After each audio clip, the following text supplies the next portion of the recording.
Okay, all, it is Friday, February 3rd now, 2023, and believe it or not, I'm doing one more video, and I'm not going to promise that it's the last one. One more video on the Trinity, because the Trinity can be pretty involved. There's just a lot of moving parts involved with it, so it's multi-dimensional. And so and since we're dealing with a very deep subject, we're dealing with the essence of truth, and we're dealing with metaphysics on the highest level, it's important to be extremely thorough and to understand what's involved, at the deepest level. So we're going to focus in this video on the Christian argument for the oneness of God, how they establish or go about seeking to establish the unity or oneness of God. So there are essentially three principles of unity. And by the way, I'm going to be mentioning again the Orthodox Church. Number one, because I was in the Orthodox Church for 14 years, almost 14 years before coming out of it. Before that, growing up, I was a Protestant. And secondly, because the Eastern tradition has the most sophisticated, in my opinion, most sophisticated defense of the Trinity. And the Eastern Fathers, I believe, did more work on the Trinity than the West did, although Augustine spent a great deal of time developing his understanding of the Trinity from the Western perspective. But, you had the Cappadocians in Asia Minor, you had others, they just did a lot more work refuting various heresies, so-called heresies on the Trinity, and interacted actually a great deal with what they perceived to be errors from the Western Christian side on the topic. So we're going to be interacting with them mostly, as I have been implicitly, if not explicitly, over the course of these videos.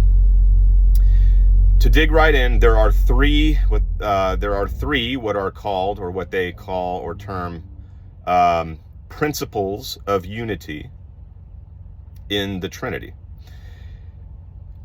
Now, why you need three principles of unity to demonstrate the oneness of God seems a bit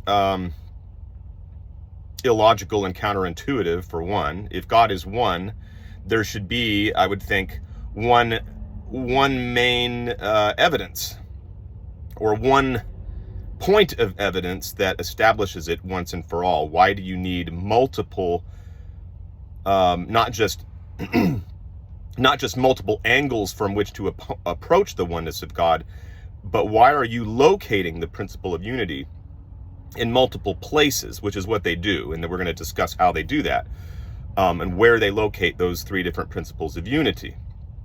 Because what it is just, as we're going to show, as sophisticated as the doctrine of the Trinity may seem on the surface, part of that is simply that it is overcomplicated and actually just confusing.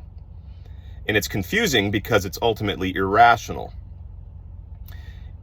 A lot of Trinitarians, when they defend the Trinity, if they know what they're doing, they will always appeal to the fact that the Trinity can't be explained because the Trinity is supra-rational, as opposed to rational. In other words, the Trinity doesn't have to be rational to be true. It can be supra-rational. In fact, that's what we would expect of God, right? That he would be supra-rational. Because if God is infinite, he can't be understood or contained in thought. He can't be contained by philosophy, because then he wouldn't be God, right? And I buy that. I go with that. My God can't be contained either. But I believe that my God, my understanding of God now, can balance the one and the many without resulting in the confusion that we're going to outline here. So the three principles of unity are as follows. So the divine essence itself is identified as one principle of unity. A second principle of unity, which is the one I have been harping on the most, since it illustrates, in my view, illustrates the clearest where the doctrine goes wrong, is the notion that the hypostasis or person of the Father constitutes, at a hypostatic level or personal level, the principle of unity. He is seen as the monarch or the arche of the Holy Trinity, the source from which, from all eternity, the Son and Holy Spirit derive their existence. Which we've critiqued as being a form of subordinationism, making the Father higher than the other two persons, even though they claim simultaneously that the three are not merely co-eternal, but co-equal in every way. The third principle of unity, they say, is the collective harmony of the three persons in terms of their sharing a single will or energy, as having a single purpose, and in terms of the eternal communion, or koinonia, to use their favorite Greek term to describe that, or their perichoretic interrelation. Perichoresis is a Greek term that means, more or less, to co-inhere. So in other words, each of the three persons of the Trinity exist through and within the others, mutually and simultaneously. I want to draw your attention, and if you've got a deep enough interest, you can listen, go ahead and search for it on YouTube.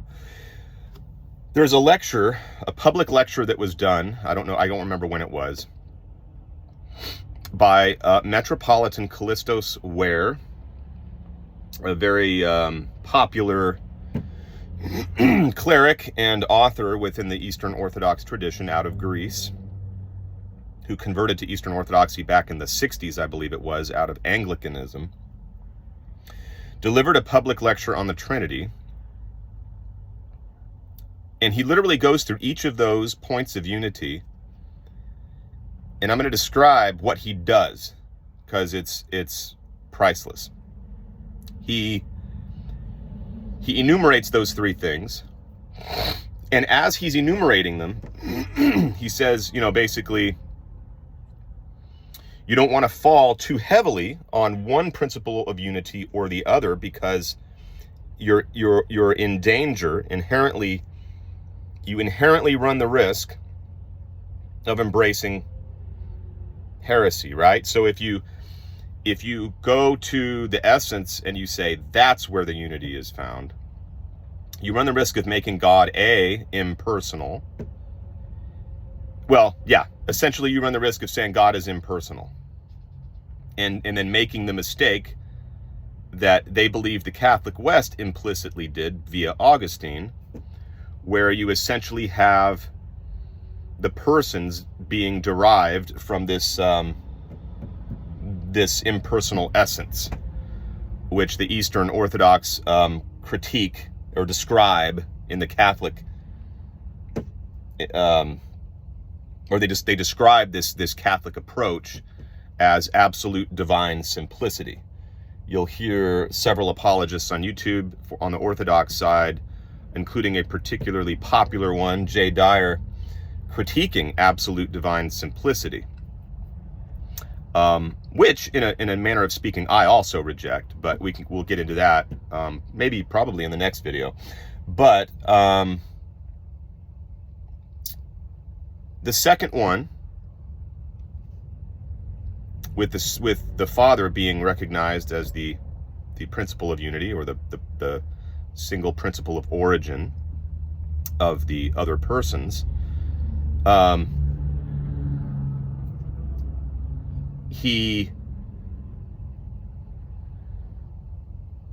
Metropolitan Ware stated, if you spend too much time, in other words, he's saying that all of these points are valid, but if you spend too much time reflecting on one or leaning on one or the other, you're going to wind up in heresy. So if you spend too much time lingering on the fact that the principle of unity is found in the Father, you run the risk of subordinationism.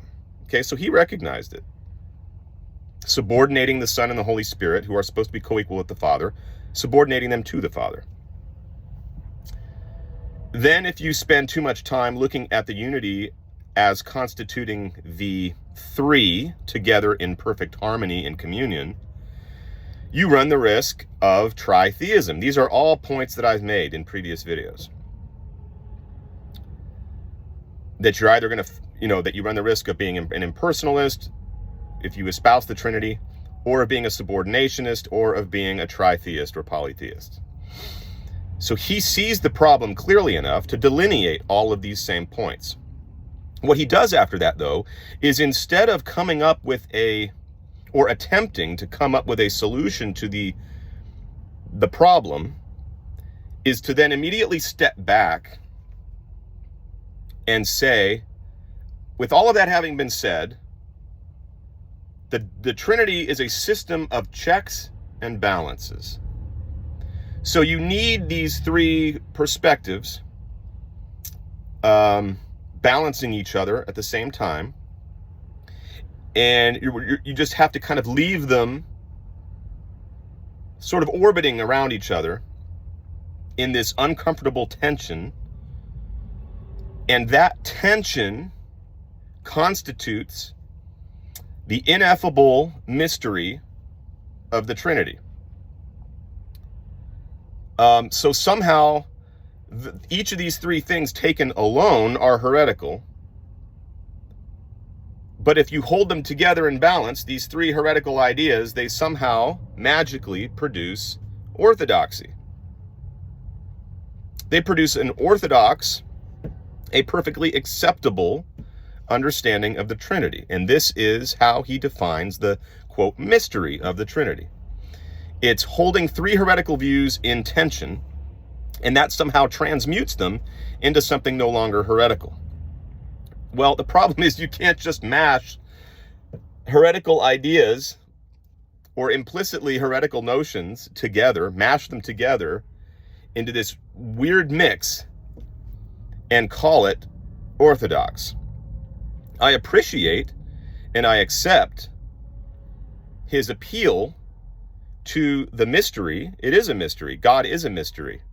From any vantage point, whether you're Christian or Jewish or Muslim or Dharmic, a Buddhist, a Hindu, of course he's going to be mysterious, because we're finite and we don't know what infinitude looks like, how it should look, and we certainly can't define it perfectly, because if we could, he would no longer be infinite, right? So I appreciate that. But what he's trying to do is he doesn't want to admit that the Trinity is irrational. So he's going to irrationally mix three ideas which he just admitted send one off into la la land if you spend too much time thinking about it.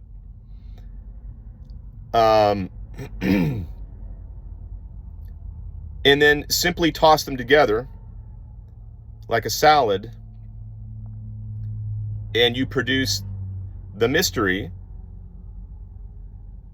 without error. Now, if that makes sense to you, explain to me, if you would, in the comments, how that is. If that doesn't make sense to you, I would encourage you to,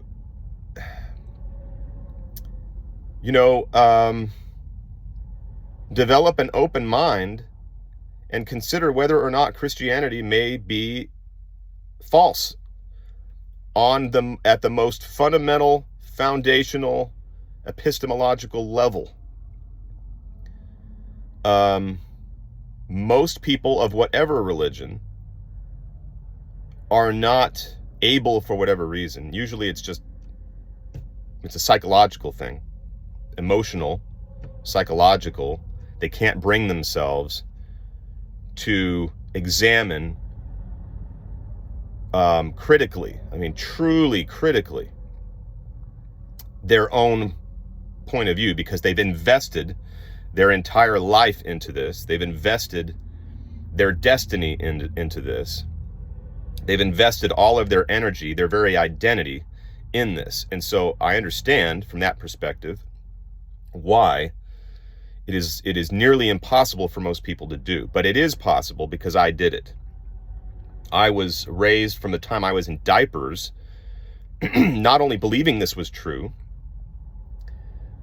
but being held in check by the fear that if I didn't believe this, I would go to hell for all eternity. But it can be done. It can be done. So think upon this. Think about this. What Kallistos Ware's words imply. Because they are not only not rational, they are irrational. He's not communicating some, amazingly, I don't know what you'd call it. He's not communicating some amazingly super irrational concept that only seems irrational because your tiny little mind can't comprehend it,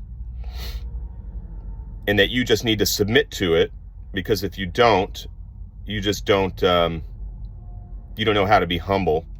It's just a sign that you're in prelest and that you're an arrogant bastard. Well, no, why don't we have a little more charity and realize there may be something going on here we need to question and examine and honestly say at the end of the day that this is absurd. So anyway, I'm going to let you go, and I will come back. I don't know when, but it shouldn't be too long. And I'm going to try to do a video explaining why the Dharmic view. See, here's the thing. I am just as interested in reconciling the notion, reconciling the one and the many as Christianity is. I don't want to embrace an idea of God that is purely polytheistic or radically or monistic in the extreme, right? I want to balance the one and the many. My argument is simply that the Trinity fails to do that, and that my understanding does balance it. So in my next video, I'm going to try to demonstrate how that is. And I've already hinted at that in a number of ways, particularly in some of the notes I read off to you that I have recorded in my private journal and in other areas. So anyway, see you back here soon. Have a good weekend. It's Friday. Thank you.